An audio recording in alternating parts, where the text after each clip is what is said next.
सहारनपुर वरिष्ठ अधिवक्ता अमरीश पुंडीर के द्वारा ब्लैकमेलिंग रंगदारी मांगने वाली एक महिला अधिवक्ता पर मुकदमा दर्ज कराया गया है, जिसके बाद बौखलाई महिला अधिवक्ता अपने समर्थकों के साथ पहुंची एसएसपी दरबार।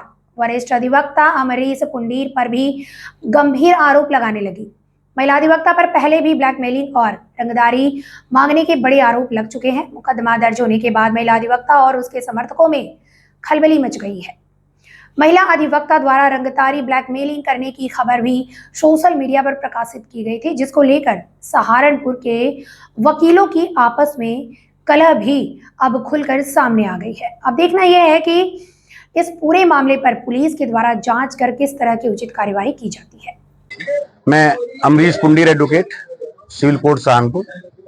कुछ लोग आज पुलिस लाइन पहुंचे थे, आरोप लगा रहे हैं कि कुछ यहाँ पर गिरफ्तारी हो रहा है, तो उनके ऊपर आरोप आप लोगों ने लगाए थे, उस पर खंडन करें, क्या कुछ? सबसे पहले मैं आप लोगों को ये बताना चाहता हूं कि मेरे संज्ञान में भी ये बात आई।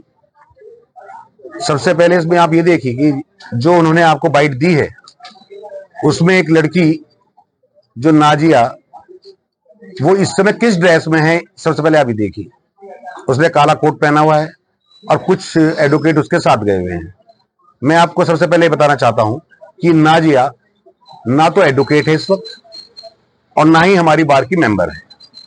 वो कहीं अन्य जगह नौकरी कर रही है और एडवोकेट बायलाज के हिसाब से अगर कोई नौकरी करता है या कुछ भी और दूसरा प्रोफेशन करता है तो वो एडवोकेट रह ही नहीं सकता। काला कोट पहनकर पहुंचे हैं एसएसपी साहब के यहाँ। साथ वाले जो उनके गए हैं उनको भी ये देखना चाहिए कि जब वो ड्रेस में रहती है और रोज यहाँ कोर्ट में आती है तो क्या कर रही होगी। साफ सी बात है, एडवोकेट तो है ही नहीं, एडवोकेसी नहीं कर रही होगी।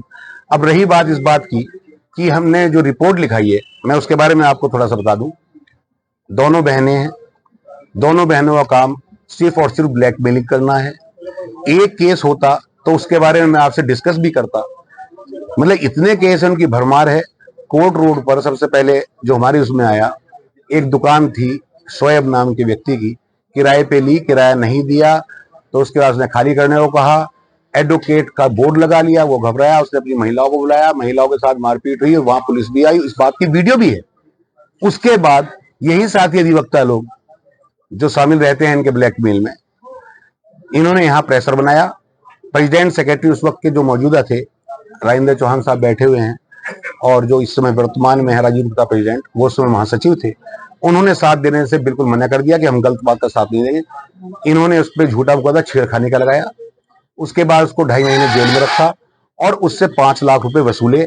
ये बात मैं जुबानी नहीं, ये रिकॉर्ड की बात है। यहाँ सीडी मौजूद है, अभी हम आपको उसके पत्रावली जो है उपलब्ध कराएंगे, जिसमें नाजिया ने ये लिखा हुआ है, उसके बयान उसने आगे गए कि हमें गलतफहमी में ये मुकदमा कर दिया था। छेड़छाड़ की जो घटना है वो गलतफहमी नहीं हुआ करती। अगर महिला आरोप लगा रही है तो छेड़छाड़ का लगाए, फिर गलतफहमी क्या होती है। उसने उसमें ये भी एडमिट किया है कि हमने इससे 4 लाख रुपए ले लिए हैं। वो पगड़ी कह के, पगड़ी कितनी 4 लाख की, 3 महीना पे दुकान रही। चलिए, उसके बाद उसमें एक जो पीड़िता थी जिन्होंने खड़ी की थी, उसने ये उसमें बयान दिया है कि नाजिया मैडम चूंकि एडवोकेट हैं, जो उन्होंने मुझे कहा था मैंने वो बयान दे दिए थे, मेरे साथ कोई छेड़छाड़ नहीं। इस बात से आप अंदाजा लगाएं, एक बेगुनाह आदमी 2.5 महीने जेल में रहा।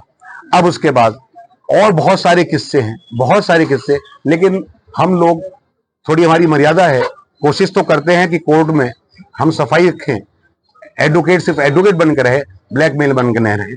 आपके द्वारा जितने भी उनके ऊपर आरोप लगाए हैं सबका उन्होंने खंडन किया है, कह रहे हैं गलत आरोप है, चौक पर आप लोग खड़े रहते हैं, आते जाते जो है उनको छेड़ते हैं, इस तरह की वो बात है। देखिए ऐसा है, यहाँ पर करीब मैं समझता हूँ कि 2,500 एडवोकेट हैं, जूनियर, सीनियर और महिला अधिवक्ता उसमें काफी हैं। इसका जवाब तो मैं सिर्फ इतना दे सकता हूं कि केवल 10-15 को छोड़कर जो उसकी ब्लैकमेलिंग में शामिल रहते हैं, आप किसी भी जूनियर, किसी भी सीनियर, किसी भी महिला अधिवक्ता से इस बात की जो है तस्दीक कर सकते हैं। जो मेरे और मेरे साथियों के बारे में जो उसने कही है बात, सबसे सम्मान है। अगर ऐसी बात होती, पिछले करीब 10 सालों से हम कोर्ट में यहाँ पर हर साल जो वार्षिक इलेक्शन होता है उसे जीतते आ रहा है हमारा ग्रुप, ठाकुर विशंबर सिंह ग्रुप हमारा, तो वो छेड़खानी करके तो जीतते हैं, सीधी बात ये है। तो ये बात तो जो है उन परिणामों से। और बाकी आप किसी से भी घूम लीजिए, किसी भी चैम्बर में चले जाइए, नाजिया के, उसकी बहन के बारे में, इन सब के बारे में जो साथ हैं, इनके करैक्टर के बारे में, मेरे और मेरे साथियों करैक्टर के बारे में आपको बता सकते हैं। मैं इतना ही कहूंगा। क्या चाहते हैं आप इसमें, किस तरह का? देखिए, ऐसा है, ये जो मैंने मुकदमा कराया था उसके पीछे वजह क्या थी, थोड़ा सा मैं आपका समय लूंगा। महरोज एडवोकेट हैं यहाँ पर, महरोज एडवोकेट की भाई, उनके जीजा, उनकी बहन और उनके भांजे के खिलाफ एक मुकदमा कायम कराया नाजिया की बहन ने।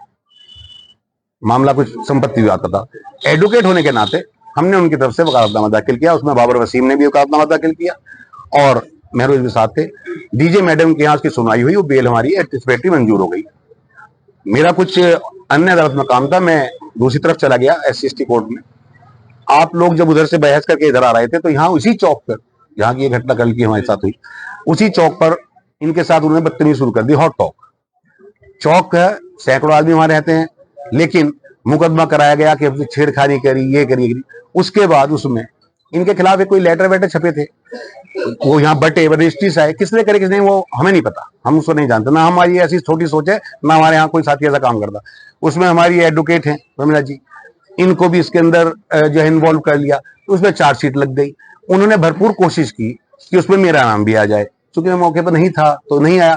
अब उन्होंने, जिस दिन की घटना है, मैं, मेरे साथ 3-4 साथी और थे, हम एक शादी में गए थे, यहाँ हड़ताल थी, गाड़ी खड़ी करके हम वापस लौट रहे थे। जैसी चौक के पास पहुंचे तो पीछे से स्कूटर आता है, हमारी तो कमर है, हम तो देख ही नहीं पाए कि पीछे कौन है, और हमारे सामने स्कूटर लगा के, आपने मुझे क्यों रोक लिया, आपने मुझे क्यों छेड़ दिया। मैंने कहा भाई तुम्हें छेड़ने का इस तरह नहीं है हमारा, और सबसे पहली बात ये, तुम ड्रेस में कैसे घूम रही हो यहाँ। फिर मुझे भी कहना पड़ा कि ये ब्लैकमेल मेरे साथ नहीं चलेगा, आप रॉन्ग नंबर डायल करता है, ये ठीक नहीं है। उसके बाद उन्होंने एप्लीकेशन बार में ये करा होगा, तो अब फिर हमें मजबूर होके कि इस तरह से यहाँ पर वकीलों की वकालत करना जो है भारी हो जाएगा, तब मुझे ये कदम उठाना पड़ा।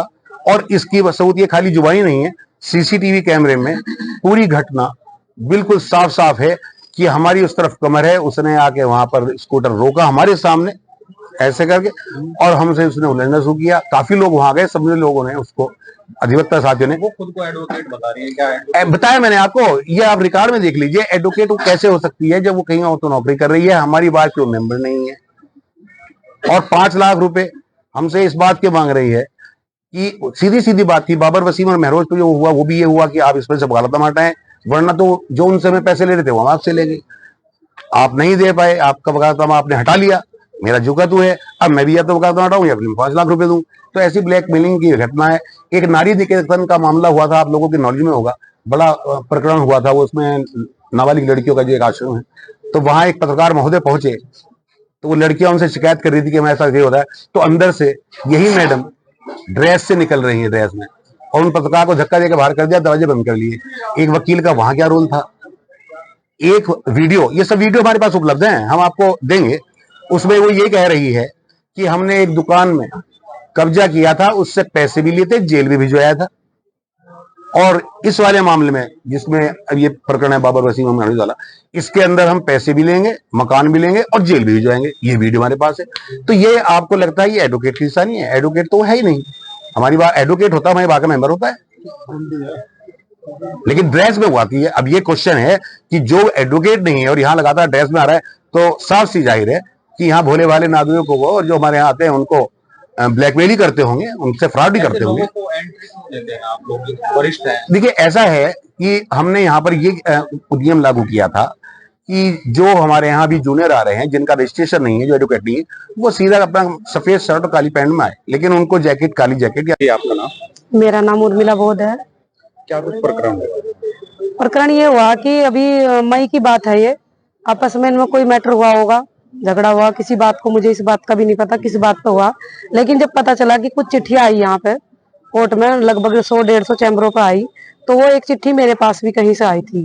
तो मैंने देखा कि भाई मेरा ग्रुप है एक 4-5 महिलाओं को, उसमें मैंने वो उसको शेयर किया, और मैंने ये कहा कि ये किसी महिला के लिए जो भी है ये गलत है और ऐसा नहीं होना चाहिए।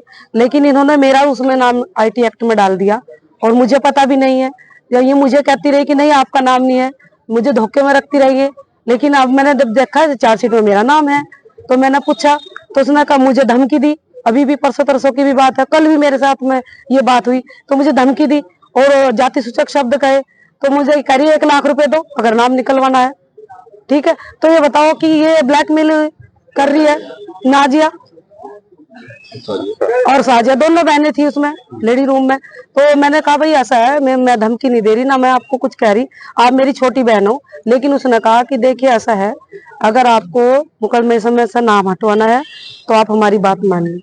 अब बताइए मैं क्या करूं, मेरा तो कोई रोल ही नहीं है उसमें। पुलिस को अवगत कराएं। मैं गई थी सीओ साहब से भी बात की थी मैंने, तो उन्होंने कहा था कि हम जांच करेंगे। अब बताइए मेरा कहाँ रोल है? जो चिट्ठी आई वो नहीं पकड़े गए, कहाँ से आई? जो रजिस्ट्री हुई 100-150 कोई नहीं है, मुझे इन्वॉल्व कर रही। बहुत ज़्यादा दबाव बना रहे थे, मैंने वो मुकदमा वापस नहीं लिया। उसके बाद इन्होंने ये घटना, मैंने बार काउंसिल ऑफ इंडिया में कार्रवाई की इनके खिलाफ। जो इनकी हरकतें इतनी ज़्यादा बढ़ चुकी थी कि ये लोग बिल्कुल ये चाहते थे किसी तरह या तो मैं आत्महत्या कर लूं या जो ये मेरे से मंशा रखते हैं वो सारी ख्वाहिशें इनकी पूरी करूं। हम वकील हैं, हम यहाँ एडवोकेसी करने आते हैं, यहाँ हम वेश्यावृत्ति करने नहीं आते। हम सम्मान के साथ अपनी वकालत करना चाहते हैं। आपके इशारों पे हम नाचना नहीं चाहते, आपकी गलत हरकतों को हम सपोर्ट करना नहीं चाहते। कोई भी महिला अगर इनके खिलाफ आवाज़ उठाएगी उसके खिलाफ मुकदमा कायम हो जाता है, कोई वकील इनके खिलाफ आवाज़ उठाता है उसके खिलाफ मुकदमा कायम हो जाता है। इनका प्रभाव इतना है कि कोई भी वकील इनके खिलाफ आवाज़ उठाने के लिए तैयार नहीं है, हिम्मत ही नहीं है, इनके खिलाफ कोई गवाही देने के लिए तैयार नहीं है। एक भी बंदा ऐसा नहीं है, हर बंदे को अपने परिवार का डर होता है। मेरे साथ इन्होंने इतना सब कुछ गलत कर चुके हैं। एक चिट्ठी इन्होंने बना के 100-150 चिट्ठी पूरे कोर्ट में बांटी है, स्पीड पोस्ट भी की है और व्हाट्सएप पे भी चलाई है, उसी में ये मुकदमा भी कायम हुआ था। हर के ऊपर मुकदमा चल रहा है। जी कल मेरे, ये बाद में हुआ है, पहले उनके खिलाफ है। उस मुकदमे से बचने के लिए ये झूठा मुकदमा मेरे खिलाफ कायम कराया गया है। इतना एक बात बताइए आप, पूरे सहारनपुर में अमरीश पुंडील भाई से हिम्मत कर लेगा कोई? मैं कहूँ सब एडवोकेट एक भी हो जाए तो भी उनसे इतनी हिम्मत नहीं कर पाएंगे कि उनसे रंगदारी कोई मांगे।